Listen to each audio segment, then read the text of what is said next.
S மதுரம் அகில இந்திய K Ganesan அவர்கள் கூட்டறிக்கை. இன்றைக்கு காலையில் பழைய ஓய்வூதிய திட்டம், புதிய ஓய்வூதிய திட்டம், மத்திய அரசு கொண்டு வந்துள்ள யூபிஎஸ், இந்த 3 ஓய்வூதியங்களை குறித்து தலைமைச்சரத்தில் உள்ள நாமக்கல் கலைஞர் மாளிகையில் ஐஏஎஸ் குழு தலைமையில் இன்றைக்கு கருத்து கேட்பு கூட்டம் நடைபெற்றது. எங்களது சங்கத்தின் சார்பாக கலந்து கொண்டு புதிய ஓய்வூதிய திட்டமும் யூபிஎஸ் மூலமும் ஓய்வூதியம் இல்லை, 30-35 ஆண்டுகள் பணிமுடித்தவர்களுக்கு ஓய்வூதியம் இல்லாததால் இந்த ஆட்சி வருவதற்கு முன்பாக வாக்குறுதி 309 கொடுத்தது போல பழைய ஓய்வூதியத்தை நீங்கள் மீண்டும் வழங்க வேண்டும் என்று அனைத்து சங்கங்களும் வலியுறுத்தி வந்திருக்கிறோம். இன்றைய கூட்டத்தின் சாராம்சம்: தமிழ்நாடு அரசு அலுவலக உதவியாளர் அடிப்படை பணியாளர் சங்கம், தமிழ்நாடு தலைமைச் செயலக சங்கம், தமிழ்நாடு மேல்நிலை நீர்த்தேக்க தொட்டி இயக்குநர் மற்றும் துப்புரவு பணியாளர் சங்கம், தமிழ்நாடு நகராட்சி மாநகராட்சி அலுவலக உதவியாளர் அடிப்படை பணியாளர் சங்கம், தமிழ்நாடு ஆதி திராவிடர் மற்றும் வடகுடியினர் நலத்துறை அலுவலக உதவியாளர் அடிப்படை பணியாளர் சங்கம், தமிழ்நாடு டெங்கு கொசு ஒழிப்பு பணியாளர் சங்கம் போன்ற பல்வேறு சங்கங்கள் இணைந்து 5 அம்ச கோரிக்கைகள் கடந்த 15 ஆண்டுகளுக்கு மேலாக தலைமைச் செயலகம் முதல் அனைத்து துறைகளிலும் அலுவலக உதவியாளர் பணியிடம் நிரப்பப்படாமல் உள்ளதை அரசுக்கு தெரிவித்தும் அரசு செவிசாய்க்காத காரணத்தினால் சென்னை உயர்நீதிமன்றத்தில் வழக்கு தொடுத்து உடனடியாக தலைமைச் செயலகம் அனைத்து துறைகளிலும் காலியாக உள்ள அலுவலக உதவியாளர் பணியிடங்களை நிரப்பப்பட வேண்டும் என்று ஆணையிட்டது. அந்த ஆணையினை உடனடியாக நடைமுறைப்படுத்த வேண்டும் என்று முதல் கோரிக்கையாக வைத்திருக்கிறோம். இரண்டாவதாக 12,527 ஊராட்சி பணிபுரிகின்ற மேல்நிலை நீர்த்தேக்க தொட்டி இயக்குநர்களை பணி நிரந்தரம் செய்யப்பட வேண்டும் என்று வைத்திருக்கிறோம்.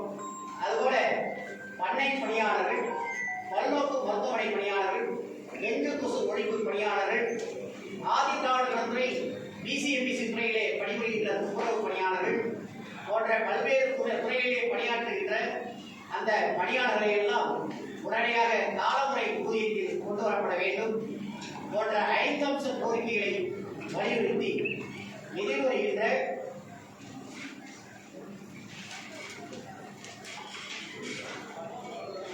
6/9/2025 அன்று அனைத்து மாவட்டங்களிலும் இந்த இணைப்பற்றங்கள் ஒன்று கூடி கோரிக்கை விளக்கவுரை கூட்டம் நடத்துவது என்றும், செப்டம்பர் 15/9/2025 திங்கட்கிழமை மாலை 5 மணிக்கு அனைத்து மாவட்ட ஆட்சியர் அலுவலகம் முன்பு மாலை 5 மணிக்கு கோரிக்கை ஆர்ப்பாட்டம் முழக்கம் நடத்துவது என்றும், இரண்டாவது கட்டமாக அக்டோபர் 10/10/2025 திங்கட்கிழமை காலை 10 மணி முதல் மாலை 5 மணி வரை கோரிக்கை ஆர்ப்பாட்ட முழக்கம் சென்னை எழும்பூர் ராஜரத்னம் ஸ்டேடியத்தில் நடைபெறுவது என்றும், மூன்றாவது கட்டமாக இதற்கு பின்னரும் தமிழக அரசு எங்களது கோரிக்கையை குறித்து அழைத்து பேசி தீர்க்காமல் கடைசியாக 15/10/2025 முதல் இந்த 7 சங்கங்களும் ஒருங்கிணைந்து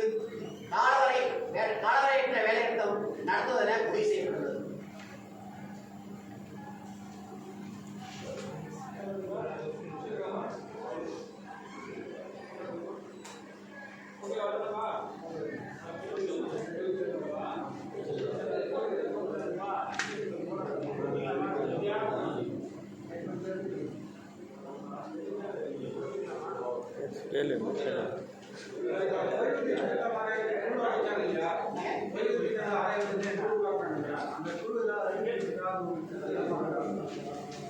குழு வந்து இந்த 3 ஓய்வூதியத்தை சொல்லி இது குறித்து மட்டும் கருத்துக்கிறாங்க.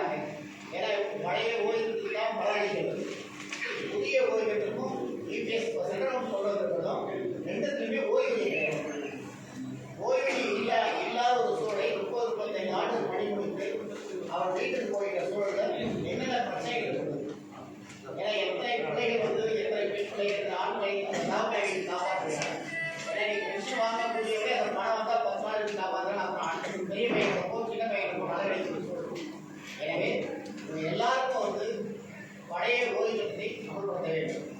நிதி இல்லைன்னு சொல்லுது தமிழக அரசு.